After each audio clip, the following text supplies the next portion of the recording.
Every generation explained. एक time ऐसा था जहां लोगों को 2 दिन में एक बार खाना मिलता था, लेकिन आज के डेट में अगर बच्चों को आईपैड ना मिले तो वो खाना भी नहीं खाते।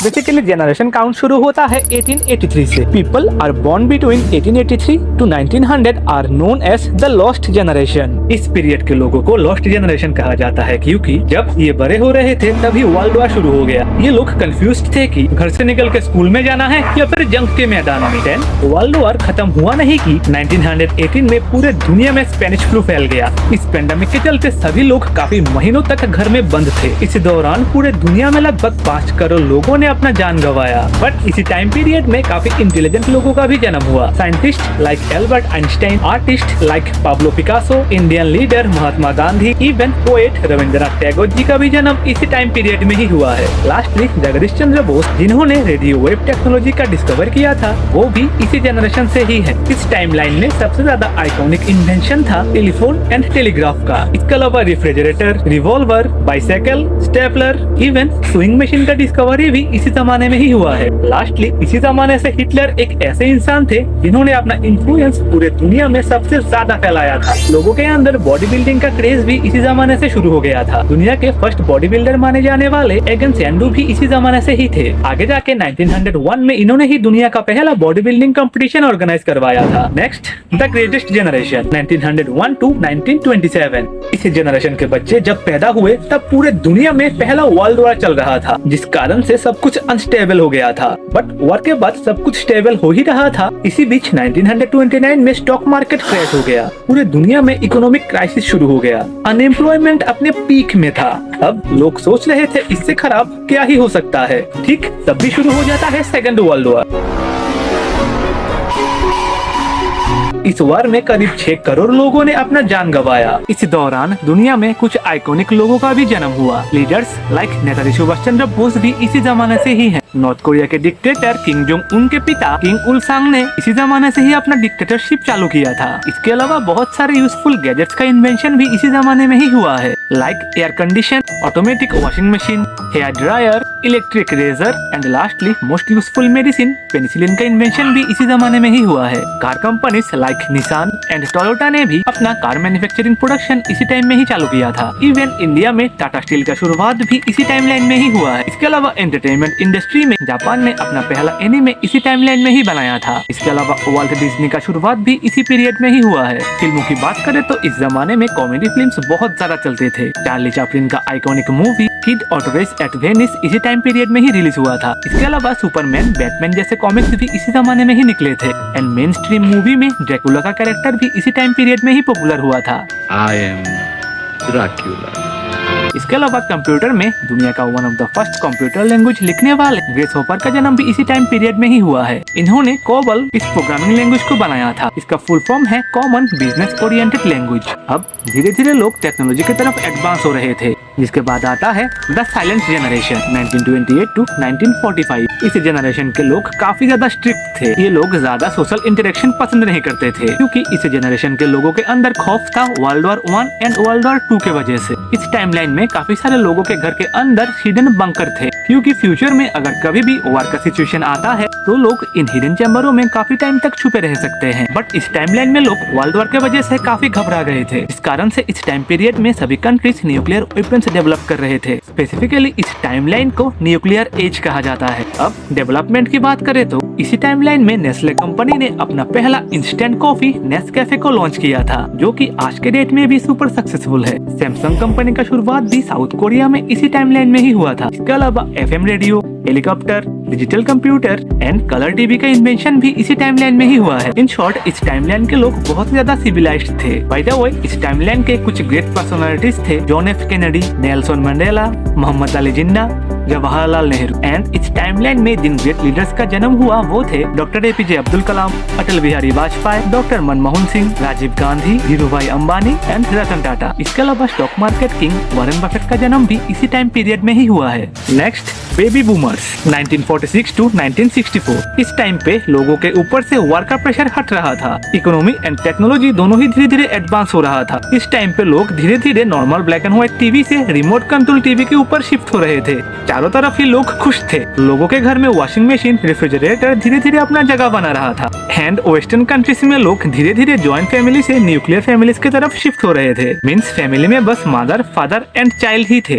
पिछले सभी जनरेशन के मुकाबले इस जनरेशन के लोगों के पास जॉब अपॉर्चुनिटीज ज्यादा था। इसी बीच सोसाइटी में अरेंज मैरिज से लव मैरिज का कल्चर ज्यादा इंक्रीज हो रहा था। बट जहाँ पहले के जमाने में शादी टीनेज में ही हो जाता था, इस जमाने के लोग लेट 30s एंड 40s में शादी करने लगे। इसी जमाने से ही सोसाइटी के लोअर क्लास लोग अपने राइट्स के लिए आवाज उठाने लगे। इसका की रिजल्ट था सिविल राइट एक्ट 1964, जहाँ पे अफ्रीकन लोगों को अमेरिका में अपना राइट पोजीशन मिला। इवन इसी जमाने में फीमेल्स भी मेंस की तरह अपना इक्वल राइट डिमांड करने लगे। इन शॉर्ट, इस टाइम पीरियड में लोगों के पास कैश फ्लो बहुत ज्यादा था, इसीलिए सभी लोग ही कॉन्फिडेंस से अपना डिमांड आगे रखने लगे। इस टाइम पे पॉप कल्चर धीरे धीरे ग्रो हो रहा था। इवन KFC एंड मैकडोनल्ड्स ने भी अपना पहला फ्रेंचाइजी इसी जमाने में ही खोला था। इसके अलावा फेमस पर्सनालिटीज की बात करें तो दो फेमस रेवोल्यूशनरी एंटरप्रेन्योर, माइक्रोसॉफ्ट के founder Bill Gates and Apple के फाउंडर स्टीव जॉब्स भी इसी जमाने से ही हैं। इसके अलावा Barack Obama, Vladimir Putin, Donald Trump, Osama bin Laden, Xi Jinping, Jeff Bezos, Narendra Modi, in short सभी इन्फ्लुएंशियल लोगों का जन्म इसी टाइम पीरियड में ही हुआ है। इस जमाने के लोग धीरे धीरे कॉमेडी फिल्मों से हटके रोमांटिक एंड एडल्ट फिल्मों की तरफ ज्यादा रुझाव रखते थे। Even Playboy magazine and Playboy mention का भी शुरुआत इसी जमाने से ही हुआ है। इसके अलावा इस टाइम पे अंडरवर्ल्ड भी काफी बूम हो रहा था। अंडरवर्ल्ड डॉन दाऊद इब्राहिम का जन्म भी इसी टाइम पीरियड में ही हुआ है। हिस्टोरिकल इवेंट्स की बात करें तो इस टाइमलाइन पे इंडिया, पाकिस्तान, म्यांमार समेत 50+ कंट्रियों को ब्रिटिश रूल से आजादी मिला था। इसके अलावा दुनिया का पहला वीडियो गेम भी इसी जमाने में ही बना था, टेनिस फॉर टू, जिसमें बकायदा रिमोट कंट्रोल के मदद से एक पिंग पोंग बॉल को स्क्रीन के एक साइड से दूसरे साइड तक फेंका जाता था। इसी टाइमलाइन में अमेरिका एंड रशिया के बीच में स्पेस वॉर भी चल रहा था और इसी राइवलरी के वजह से 1950s के टाइम पे सोवियत स्पेस रिसर्च प्रोग्राम बना और इसके कुछ सालों बाद अमेरिका में नासा का भी एस्टेब्लिशमेंट हुआ। दोनों कंट्रीज के बीच में ये कोल्ड वॉर चल रहा था कि स्पेस को कौन सबसे पहले कॉन्कर करेगा। इसी रेस के चलते रशिया के यूरी गैगरिन पहले इंसान बने जिन्होंने स्पेस में ट्रेवल किया हो। ये event modern day space research का एक स्टार्टिंग पॉइंट था। Next, generation X 1965 to 1980। इस जमाने के लोगों ने फर्स्ट सेलफोन से 5G नेटवर्क तक पूरा विस्तार अपने आंखों से देखा। मेनली जनरेशन एक्स के लोग आज ओल्ड एनफ हैं कि वो अपने बच्चों को उनके गलतियों के लिए डांट सके एंड यंग एनफ हैं कि अपने ग्रैंड चिल्ड्रंस के साथ फेसबुक और इंस्टाग्राम चला सके। जब ये बड़े हो रहे थे, चारों तरफ लोगों के पास बेसिक नेसेसिटी लाइक रोटी, कपड़ा, मकान मौजूद था, बट लोग तो शांत नहीं बैठ सकते। तो इस जमाने के लोगों ने रिलीजन के ऊपर काफी लड़ाई किया। इस जमाने में फेमस था Israel Palestine war, India Pakistan war, Vietnam war, Indo China war और most important Bangladesh liberation war. Basically इस टाइमलाइन पे एशियन कंट्रीज आपस में बहुत लड़ते थे एंड इसका जिम्मेदार माना जाता है ब्रिटिशर्स को, जिन्होंने डिवाइड एंड रूल इस टेक्निक को फॉलो किया था। Now historical achievements of generation x. Dubai में पहली बार क्रूड ऑयल इसी टाइमलाइन पे डिस्कवर किया गया था। इसी टाइमलाइन पे अमेरिका के नील आर्मस्ट्रांग पहले इंसान बने जिन्होंने चांद के सरफेस पे अपना कदम रखा था। बिल गेट्स ने माइक्रोसॉफ्ट को इसी टाइम पे ही फाउंड किया था। Hello, I'm Bill Gates, Chairman of Microsoft. Even Steve jobs ने भी एप्पल का शुरुआत इसी टाइमलाइन पे ही किया था। दुनिया का पहला सक्सेसफुल टेस्ट ट्यूब बेबी इसी टाइम पे ही जन्मा था, Louise Brown, born in UK. And दुनिया का फर्स्ट क्रिकेट वर्ल्ड कप इसी टाइम पे ही हुआ था, जिसे कि वेस्ट इंडीज ने जीता था। अब कुछ हिस्टोरिकल इन्वेंशंस। दुनिया का पहला एटीएम इसी जमाने में ही बनाया गया था। इसके अलावा कैलकुलेटर, सीडी यानी कॉम्पैक्ट डिस्क, डिजिटल वॉच, ये सभी ही इस टाइमलाइन पे ही निकला था। लास्टली दुनिया का पहला सेल फोन भी इसी जमाने में ही बनाया गया था। इस फोन को बस 30 मिनट तक चलाने के लिए 10 घंटों तक चार्ज देना होता था। एंड एप्पल ने भी अपना पहला कंप्यूटर इसी टाइमलाइन में ही लॉन्च किया था। नाउ इस टाइमलाइन के कुछ आइकॉनिक लोग थे, इंडिया के प्राइम मिनिस्टर इंदिरा गांधी, बांग्लादेश के father of nation Sheikh Mujibur Rahman, director Satyajit Ray, actor Bruce Lee and Charlie Chaplin, sports में मोहम्मद अली और अपने सोशल वर्क के लिए फेमस थे मदर टेरेसा। एंड इसी टाइमलाइन में अमेरिका का एक म्यूजिकल बैंड था बीटल्स, जो कि पूरे दुनिया में फेमस था। लास्टली इसी टाइमलाइन में दो ग्रेट पर्सनालिटीज का जन्म हुआ, जो कि आगे जाके दुनिया के रिचेस्ट मैन बने, टेस्ला के owner Elon Musk and Google के co-founder Larry Page. Mainly generation X, ये वाला जनरेशन एक ऐसा जनरेशन है जिन्होंने हिस्ट्री एंड फ्यूचर इन दोनों के बीच में एक ब्रिज पॉइंट की तरह काम किया है।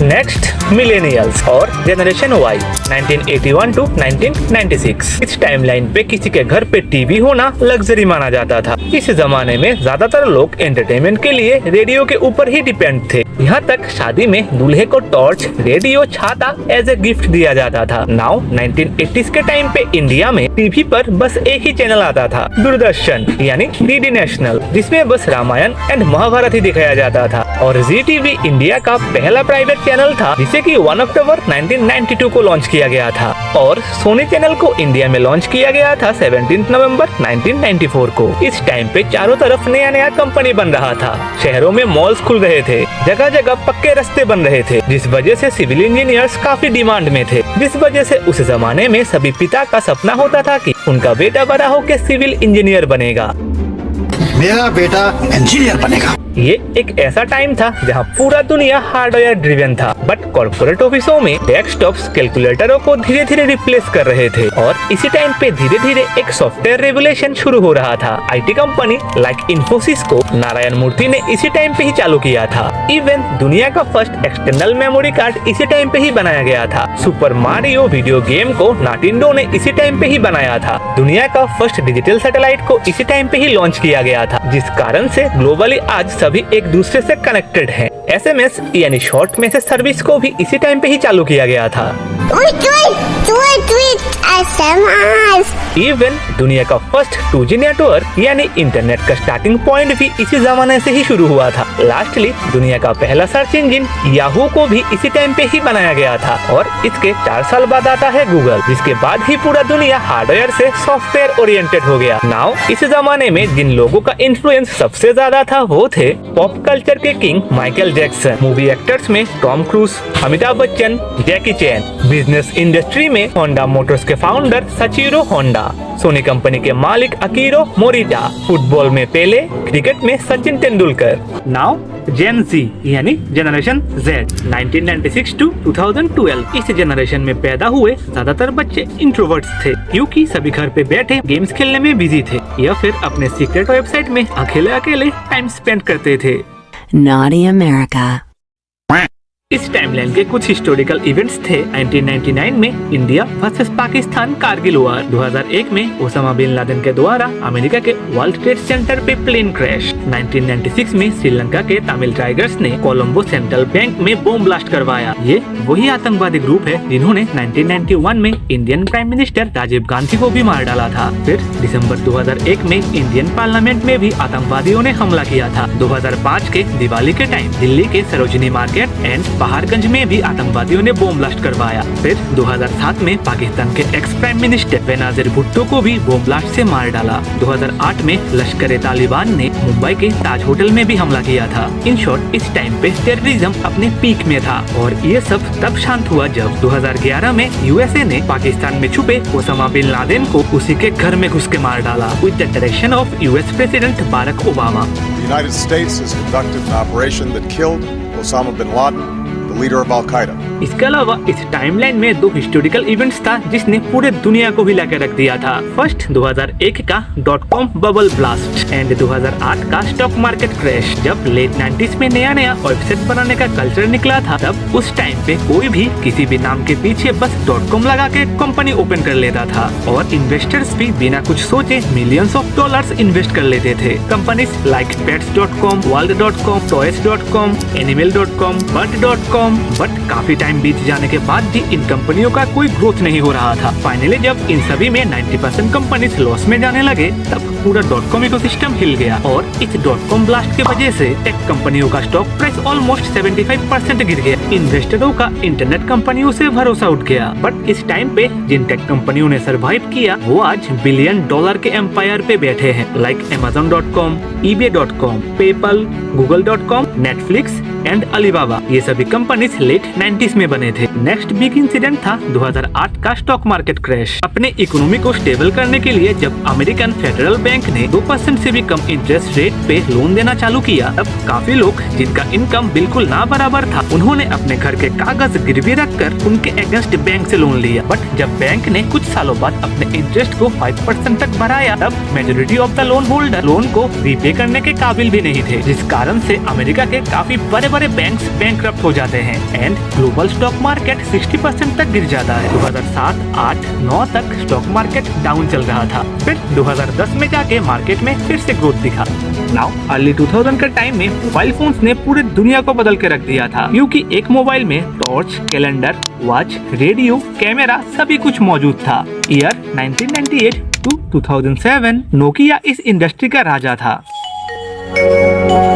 बट 2008 में जब गूगल ने एंड्रॉइड को लॉन्च किया, तब सभी ने नोकिया को छोड़कर स्मार्टफोन्स को अपना लिया। इस टाइम के सबसे ज्यादा आइकॉनिक टेक इन्वेंशंस थे व्हाट्सएप, जिसने एसएमएस सर्विस को फ्री कर दिया, विकिपीडिया जिसने नॉलेज को फ्री कर दिया, यूट्यूब जिसने पूरे एंटरटेनमेंट इंडस्ट्री को ही चेंज कर दिया। Next generation alpha 2012 to 2024। इस जनरेशन के बच्चे पैदा हुए टेक्नोलॉजी के माया जाल पे। इस टाइम में अगर इंडिया में बच्चा पैदा होता था तो तुरंत ही अमेरिका वाली बुआ को फोटो मिल जाता था। इस टाइम पे बच्चे के हाथ में मोबाइल फोन्स मौजूद था। सभी ही पैसे को एक दूसरे को ऐसे ट्रांसफर करते थे जैसे एसएमएस भेज रहे हो। लोग सभी क्वेश्चंस का आंसर गूगल एंड यूट्यूब से पूछने लगे। ये जमाना ऐसा था कि इस जमाने में लोग अपने पॉकेट में अपना पर्सनल प्रोफेसर लेके घूम रहे हो। इस टाइम के बच्चों ने राइम्स अपने नानी से नहीं यूट्यूब से सीखा था। जब इस जनरेशन के बच्चे बड़े हो रहे थे, तब कोविड-19 के वजह से 2020 में पूरा दुनिया ही बंद हो गया था, जिस वजह से ज्यादातर बच्चों का पहला स्कूल बना Zoom classes and Google Meet. इसके अलावा इस टाइम पे काफी ऑफबीट करियर भी फेमस हो चुके हैं। लोग यूट्यूब, इंस्टाग्राम, टिकटॉक में वीडियो डालकर लाखों रुपए कमाने लगे। ये जमाना इतना एडवांस हो चुका था कि इस जमाने में ऑनलाइन रोटी, कपड़ा, मकान सब कुछ ही मिल जाता है। अब शुरू होता है जनरेशन बीटा 2025 to 2039। इस जनरेशन के बच्चे पैदा होते ही 5 मिनट के अंदर अंदर उनका 100 से भी ज्यादा फोटो सोशल मीडिया में अपलोड होना कंपलसरी है। टेक्नोलॉजी इतना एडवांस हो गया है कि शायद जनरेशन अल्फा के कुछ लोग मार्स में जाके अपना घर बसाए। यानी वो दिन दूर नहीं कि शादी के टाइम लड़के का घर एक प्लेनेट में होगा और लड़की का दूसरे प्लेनेट में। इन शॉर्ट, इस जनरेशन के लोगों के पास एंडलेस पॉसिबिलिटीज हैं ग्रोथ का। बट जनरेशन चाहे जो भी हो, 3 चीज हर जमाने में ही कॉमन रहेगा: very few extremely rich people, extremely poor peoples and लोगों के अंदर का लस्ट। यानी जनरेशन चाहे कोई भी हो, सभी जनरेशन के लोग ही बस प्लेजर के पीछे पागल हैं।